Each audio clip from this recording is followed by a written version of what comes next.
أشهد أن محمدًا عبده ورسوله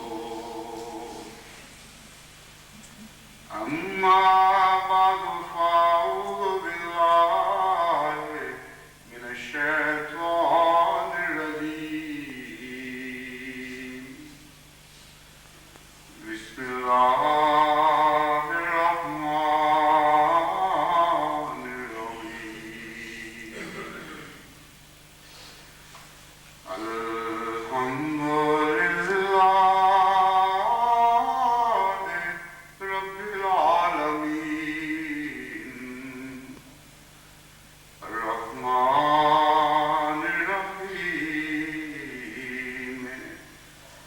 مالك يوم الدين إياك نعبد وإياك نستعين اهدنا الصراط المستقيم صراط الذين أنعمت عليهم غير المغضوب عليهم ولا الضالين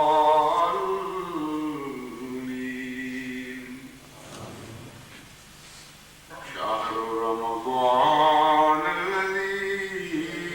أنزل فيه القرآن هدى للناس وبينات من الهدى والفرقان فمن شهد منكم الشهر فليصمه ومن كان مريضا على سفر فعدة من أيام أخر يريد الله بكم اليسر ولا يريد بكم العسر ولتكملوا العدة ولتكبروا الله على ما هداكم ولعلكم تشكرون وإذا سألك عبادي عني فإني قريب أجيب دعوة الداع إذا دعاني فليستجيبوا لي وليؤمنوا بي لعلهم يرشدون.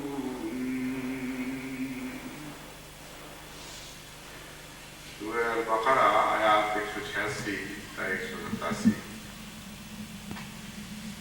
یہ آیات جو میں نے تلاوت کی ہیں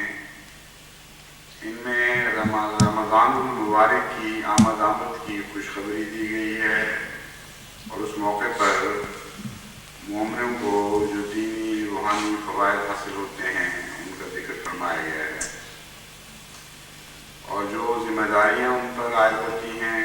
ان کا بیان کیا گیا ہے اور اس کے نتیجے میں ان ذمہ داریوں کے نتیجے میں اللہ تعالیٰ نے اپنے اوپر جو ذمہ داریاں ڈال دی ہیں مومنوں کے بارے میں ان کا بھی ذکر فرمایا گیا ہے. اس مہینے کی برکتوں کا جہاں تک تعلق ہے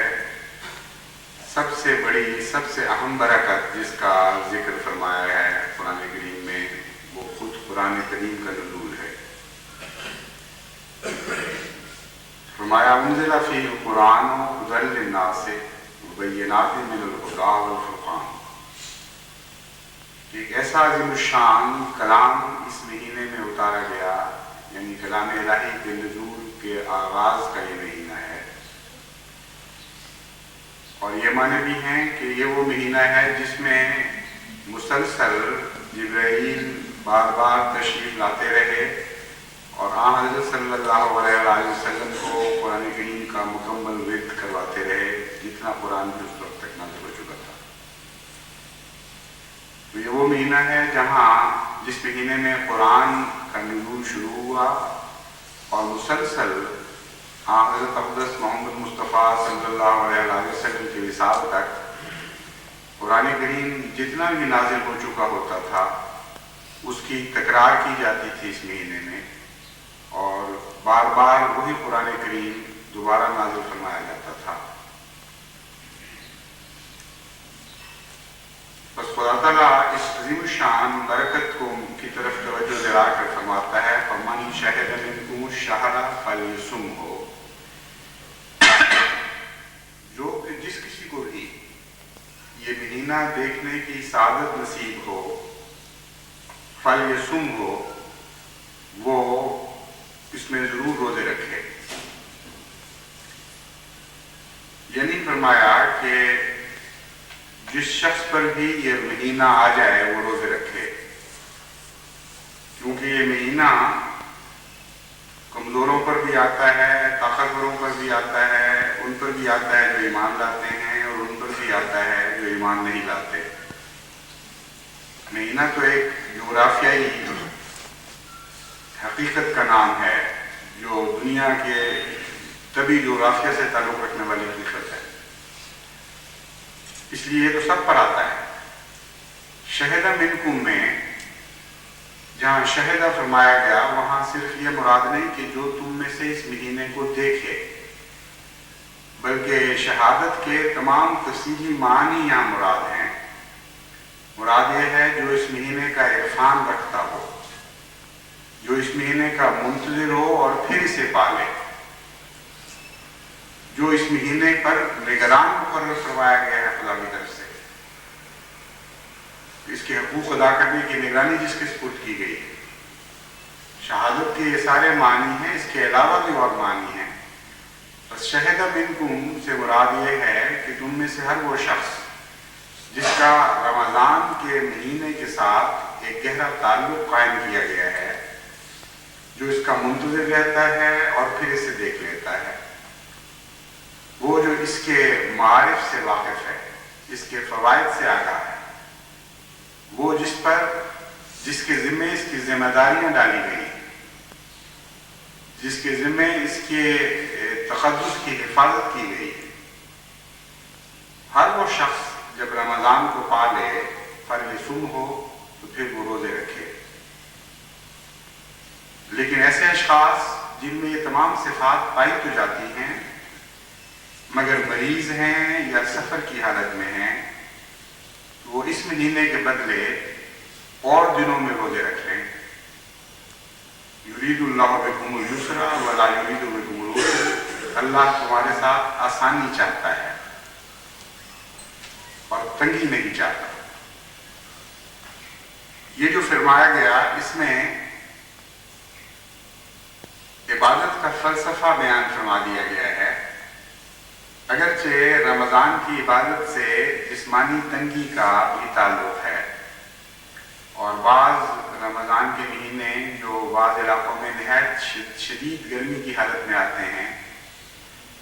ان میں بہت سخت جسمانی اذیت بھی انسان کو پہنچتی ہے، مگر اذیت دینا خدا کا مقصود نہیں ہے۔ اسی لیے اللہ تعالیٰ فرماتا ہے کہ یہ پابندی نہیں لگائی جاتی کہ جو گرمیوں کے روزے ہیں انہیں پورا کرنے کے لیے ویسے ہی شدید گرمیوں کا انتظار کیا جائے، ویسے ہی تکلیف دہ حالات کا انتظار کیا جائے، جب وہ آئیں تو رکھو تاکہ وہ بدلہ پورا ہو۔ اللہ تعالیٰ فرماتا ہے چونکہ ہمارا مقصد دکھ دینا اور تکلیف پہنچانا نہیں ہے، اس لیے ہم اس شرط کو اڑا دیتے ہیں، اور اگر تم واقعتاً مجبور ہو کر اس مہینے میں روزے نہیں رکھ سکتے تو تمہیں کھلی آزادی ہے کہ روزوں کی گنتی پوری کرو، خواہ وہ نسبتاً آسان دنوں میں پوری کرو یا اسی طرح کے سخت دنوں میں پوری کرو۔ تمام عبادات میں یہی فلسفہ شامل حال ہے۔ کسی جگہ بھی عبادت بذات خود اذیت کا موجب نہیں، نہ اذیت سے اللہ تعالیٰ کو لذت پاتا ہے۔ بنی نوع انسان کو دکھ میں مبتلا کر کے خدا تعالیٰ کوئی فرق نہیں پاتا. نہ دکھ میں مبتلا ہونا براہ راست انسان کے لیے تزکیہ نفس کا موجب بن سکتا ہے. اصل عبادت کی روح اطاعت ہے. اطاعت کے ساتھ اگر دکھ وابستہ ہو تو اس دکھ کو خوشی سے قبول کیا جائے، اور اطاعت کے ساتھ اگر فرحت وابستہ ہو تو زبردستی اس فرحت کو دکھ میں تبدیل نہ کیا جائے، بلکہ خوشی سے اس فرحت کو بھی قبول کیا جائے، اور یہ کوشش نہ کی جائے کہ محبوب کی خاطر زبردستی تکلیف اٹھا کر اسے خوش ہونے پر مجبور کیا جائے. یہ روح جو ہے زبردستی کسی کو خوش کرنا، کسی کی خاطر تکلیف اٹھا کر، یہ اسلامی عبادات سے کلیتاً مفروغ ہے. حضرت صلی اللہ علیہ وآلہ وسلم نے اس موضوع پر بارہا مختلف مواقع پر مسلمانوں کو نصائح فرمائی اور خوب کھول کھول کے واضح فرما دیا کہ تم خدا تعالیٰ کو سختیوں کے ذریعے مجبور نہیں کر سکتے.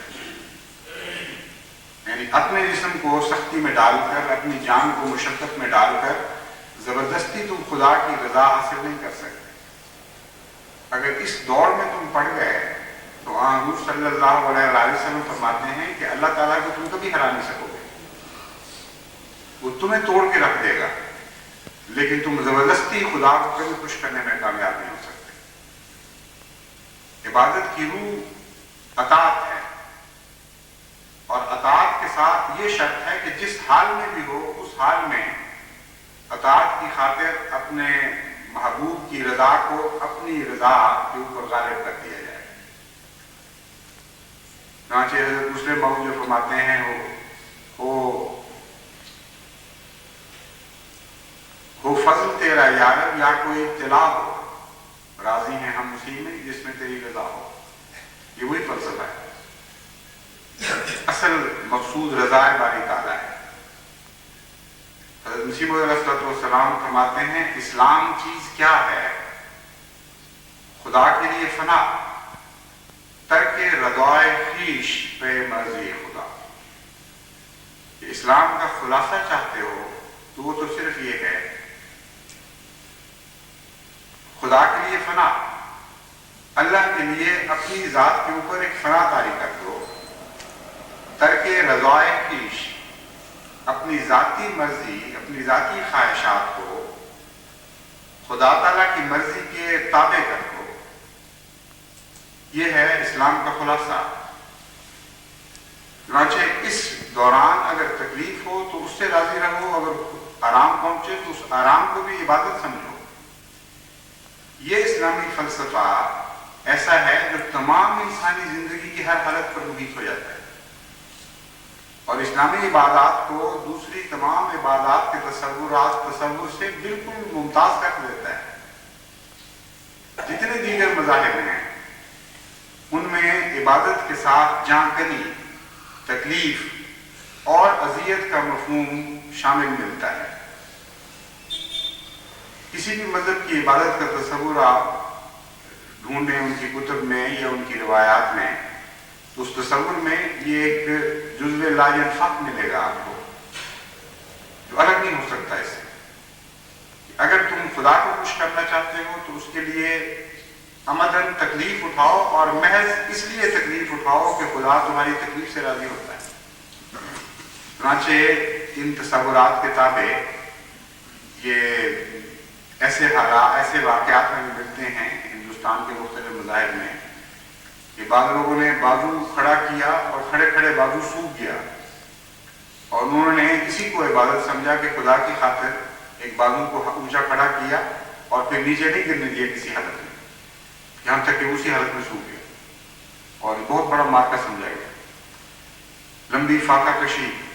ایسی کہ جسم کو بالکل توڑ کے رکھ دے، یہ بھی عبادت سمجھی گئی. اور کئی قسم کی مشقتیں باقاعدہ عبادت کا حصہ بنائی گئی، اور وہ جتنی زیادہ مشقتیں کوئی شخص برداشت کر سکتا ہے،